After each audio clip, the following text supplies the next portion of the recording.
2027 April 1ರಿಂದ ಸ್ವಯಂ ಗಣತಿ ಆರಂಭ. ನಾಗರಿಕರಿಗೆ ಕರೆ.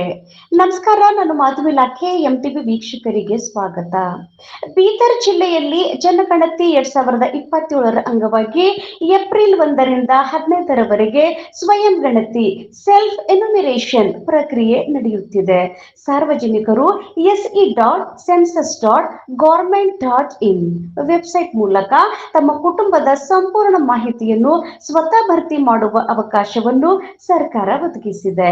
ಸ್ವಯಂ ಗಣತಿ ಮೂಲಕ ಸಲ್ಲಿಸಿದ ಮಾಹಿತಿಯ ನಂತರ ದೊರೆಯುವ SEIDಯನ್ನು ನಾಗರಿಕರು ಸುರಕ್ಷಿತವಾಗಿ ಸಂಗ್ರಹಿಸಬೇಕು. ಏಪ್ರಿಲ್ 16ರಿಂದ ಮೇ 15ರವರೆಗೆ ನಡೆಯುವ ಕ್ಷೇತ್ರ ಪರಿಶೀಲನೆ ಸಂದರ್ಭದಲ್ಲಿ ಆ SEIDಯನ್ನು ಗಣತಿದಾರರಿಗೆ ನೀಡುವಂತೆ ಸೂಚಿಸಲಾಗಿದೆ. ಈ ಬಾರಿ ಜನಗಣತಿ ಸಂಪೂರ್ಣ ಡಿಜಿಟಲ್ ರೂಪದಲ್ಲಿ ನಡೆಯುತ್ತಿರುವುದರಿಂದ ಪ್ರತಿ ನಾಗರಿಕರು ಸಕ್ರಿಯವಾಗಿ ಭಾಗವಹಿಸುವುದು ಅತ್ಯಂತ ಮುಖ್ಯವಾಗಿದೆ. ಇದರಿಂದ ಮಾಹಿತಿಯ ಶುದ್ಧತೆ ಮತ್ತು ಕಾರ್ಯಕ್ಷಮತೆ ಹೆಚ್ಚಲಿದೆ ಎಂದು ತಿಳಿಸಿದ್ದಾರೆ.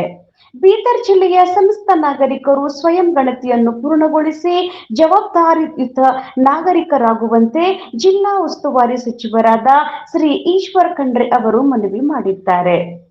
ನಮ್ಮ ಭಾಗವಹಿಸುವಿಕೆ ನಮ್ಮ ಜಿಲ್ಲೆಯ ಅಭಿವೃದ್ಧಿಗೆ ದಾರಿ ಎಂದು ಅವರು ತಿಳಿಸಿದ್ದಾರೆ. ವರದಿ ಮಾಧವಿ ಲಾಖೆ, ಎಂಟಿವಿ ನ್ಯೂಸ್ ಕನ್ನಡ.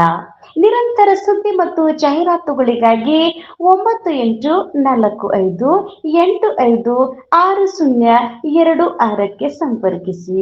ಧನ್ಯವಾದಗಳು. ನಾನು ಈಶ್ವರ್ ಖಂಡ್ರೆ, ಬೀದರ್ ಜಿಲ್ಲಾ ಉಸ್ತುವಾರಿ ಸಚಿವ ಮಾತನಾಡುತ್ತಿದ್ದೇನೆ. ನಿಮ್ಮೆಲ್ಲರಿಗೆ ಶುಭಾಶಯಗಳು. ಆತ್ಮೀಯ ಬಂಧುಗಳೇ, ನಿಮ್ಮೆಲ್ಲರಿಗೆ ತಿಳಿದಿರುವಂತೆ ಪ್ರತಿ 10 ವರ್ಷಕ್ಕೊಮ್ಮೆ ಕೇಂದ್ರ ಸರ್ಕಾರ ಜನಗಣತಿ ನಡೆಸುತ್ತದೆ. ಆದರೆ 2021ರಲ್ಲಿ ನಡೆಯಬೇಕಿದ್ದ ಜನಗಣತಿ ಕೋವಿಡ್ನಿಂದ ನಡೆದಿರುವುದಿಲ್ಲ. ಈಗ 2 ಹಂತದಲ್ಲಿ ಜನಗಣತಿ ಆರಂಭವಾಗಿದ್ದು, ಈ ಬಾರಿ ಜನಗಣತಿ ಜೊತೆಗೆ ಜನರ ಆರ್ಥಿಕ, ಸಾಮಾಜಿಕ ಮತ್ತು ಶೈಕ್ಷಣಿಕ ಸ್ಥಿತಿಗತಿಯ ಅರಿಯುವ ಕೆಲಸವನ್ನು ಇವತ್ತು ನಡೀತಾ ಇದೆ.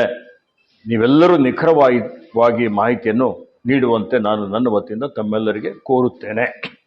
ಮೊದಲ ಹಂತದಲ್ಲಿ ಮನೆಗಳ ಪಟ್ಟಿ ಮಾಡಲಾಗುತ್ತಿದ್ದು, ಸ್ವಯಂ ಮಾಹಿತಿಯ ದಾಖಲೀಕರಣಕ್ಕೆ ಕೇಂದ್ರ ಸರ್ಕಾರ ಅವಕಾಶ ಕಲ್ಪಿಸಿಕೊಟ್ಟಿದೆ. ನೀವೆಲ್ಲರೂ http://se.census.gov.in ವೆಬ್ಸೈಟ್ನಲ್ಲಿ ನಿಮ್ಮ ಮನೆ ವಿವರಗಳನ್ನು ದಾಖಲಿಸಲು ನಾನು ಕೋರುತ್ತೇನೆ. ನಾನು ಕೂಡ ಈಗಾಗಲೇ ವೆಬ್ಸೈಟ್ ಮೂಲಕವೇ ನನ್ನ ನಿವಾಸದ ವಿವರ ದಾಖಲಿಸಿದ್ದೇನೆ. ನೀವು ಈ ವೆಬ್ಸೈಟ್ನಲ್ಲಿ ಲಾಗಿನ್ ಆದಾಗ ಸೆಲ್ಫ್ ಎನ್ಯುಮರೇಷನ್ ಪುಟ ತೆಗೆದುಕೊಳ್ಳುತ್ತದೆ ಮತ್ತು ನಿಮ್ಮದೇ ಭಾಷೆಯಲ್ಲಿ ವಿವರಗಳನ್ನು ಕೇಳುತ್ತದೆ. ಆ ಪ್ರಕಾರವಾಗಿ ನೀವು ಮಾಹಿತಿ ದಾಖಲಿಸಬಹುದು. ನೀವೆಲ್ಲರೂ ಮನೆ ಪಟ್ಟಿಯ ದಾಖಲೆ ಇವತ್ತು ಮಾಡುತ್ತೀರಿ ಮತ್ತು ಇದರ ಸದುಪಯೋಗ ಪಡೆದುಕೊಳ್ಳುತ್ತೀರಿ. ನಿಖರವಾಗಿ ನಿಮ್ಮ ಮಾಹಿತಿ ಕೊಡುತ್ತೀರಿ. ಇದರಿಂದ ರಾಜ್ಯಕ್ಕೆ, ರಾಷ್ಟ್ರಕ್ಕೆ ಒಳ್ಳೆಯದಾಗ್ತದೆ. ಎಲ್ರಿಗೂ ಸಾಮಾಜಿಕ ನ್ಯಾಯ ಕೊಡಲಿಕ್ಕೆ ಇದು ಬಹಳ ಸಲೀಸಾಗ್ತದೆ. ಆ ನಿಟ್ಟಿನಲ್ಲಿ ತಾವೆಲ್ಲರೂ ಸಹಕಾರ ಮಾಡಬೇಕು ಅಂತ ಹೇಳಿ ಕೋರಿ ನಿಮ್ಮೆಲ್ಲರಿಗೆ ಮತ್ತೊಮ್ಮೆ ಶುಭವನ್ನು ಹಾರೈಸಿ ನನ್ನ ಮಾತುಗಳನ್ನು ಮುಗಿಸುತ್ತೇನೆ.